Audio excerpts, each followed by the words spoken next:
வணக்கம். நல்லுணவு நம்முணவு இந்த அலைவரிசைக்கு உங்க எல்லோரையும் அன்போட வரவேற்கிறேன். நம்முடைய அலைவரிசையில் இன்னைக்கு இப்ப நீங்க பார்த்துட்டு இருக்கிற இந்த ரவா ஜாமுன் தான் செய்ய போறோம். பார்க்கவே எவ்வளவு அழகா இருக்கு பாருங்க. சாப்பிடவும் அவ்வளவு சுவையா இருக்கும். தீபாவளி வேற வரப்போகுது. கண்டிப்பா இதை எல்லாருமே உங்க வீட்டில் செய்து அசத்துங்க.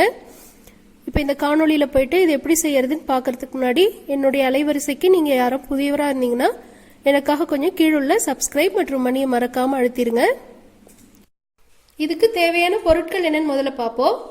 இது போல ஒரு கிண்ணத்துல 1 கிண்ணம் அளவுக்கு ரவை எடுத்து வச்சிருக்கிறேன்.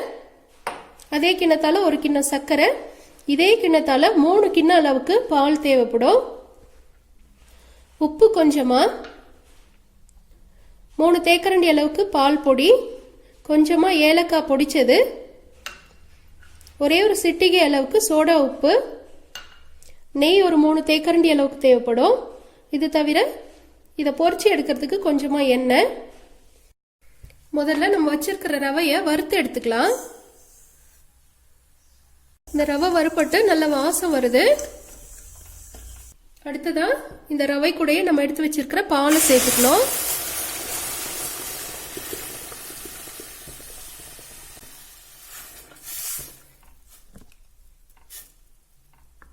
கட்டி இல்லாம கொஞ்சம் கிண்டிக்கோங்க. இது கூடயே 2 தேக்கரண்டி நெய் சேர்த்துக்கலாம்.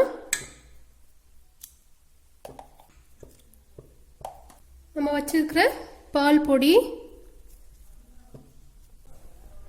உப்பையும் சேர்த்துக்கணும். கொஞ்சம் அது கெட்டியாகி வர்ற அளவுக்கு மெதுவா கிண்டிக்கிட்டே இருக்கணும். தீ குறைச்சி வச்சிருங்க.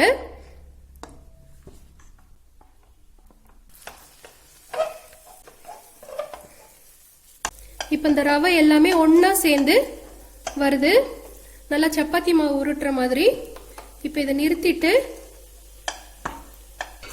கொஞ்ச நேரம் இந்த மாதிரி மூடி வச்சிடலாம். அடுத்ததா சாமுனுக்கு தேவையான சர்க்கரை தண்ணி செஞ்சுக்கலாம். 1 கிண்ணம் சர்க்கரை சேர்த்திருக்கிறேன். அதே கிண்ணத்துல 1.5 கிண்ணம் அளவுக்கு தண்ணி சேர்த்துக்கிறேன்.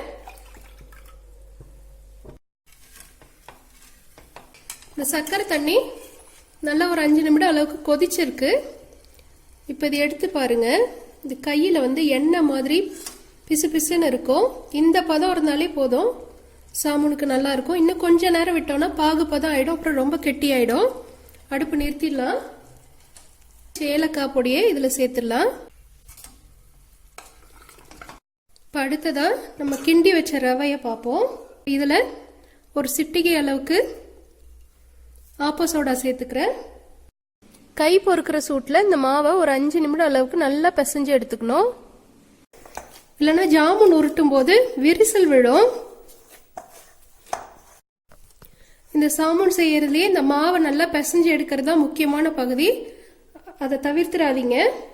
அடுத்ததா கையில கொஞ்சமா நெய் தடவிக்கோங்க. தடவிட்டு உங்களுக்கு எந்த அளவுக்கு உருண்டை வேணுமோ அந்த அளவுக்கு சின்ன சின்ன உருண்டையா உருட்டி எடுத்துக்கோங்க. எல்லாத்தையுமே உருட்டி எடுத்தாச்சு. எண்ணெய் நல்லா காஞ்சதும் இது எல்லாத்தையுமே எண்ணெயில போட்டு பொரிச்சு எடுத்துடலாம். நிறைய போட வேண்டாம், குறைவான தீயில தான் இதை பொரிச்சு எடுக்கணும்.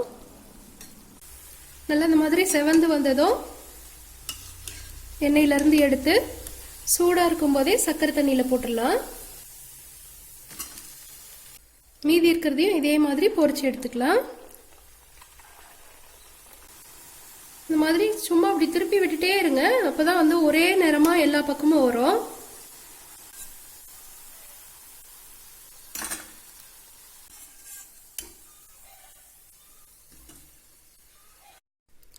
பொரிச்சு எடுத்தது எல்லாத்தையும் சூடா இருக்கும் போதே இந்த மாதிரி சர்க்கரை பாகுல போட்டுருங்க. குறைஞ்சது ஒரு 1 மணி நேரம் ஊறினா நல்லா இருக்கும். இந்த காணொளி உங்களுக்கு பிடிச்சிருந்தா நீங்களும் உங்க வீட்டில் முயற்சி செய்து பார்த்துட்டு உங்களுடைய மேலான கருத்துக்களை கீழுள்ள கருத்து பெட்டியில பதிவிடுங்க. மேலும் என்னுடைய அலைவரிசைக்கு நீங்க ஆதரவு தர விரும்புனீங்கன்னா கீழுள்ள சப்ஸ்கிரைப் மற்றும் மணியை மறக்காம அழுத்திருங்க. நன்றி.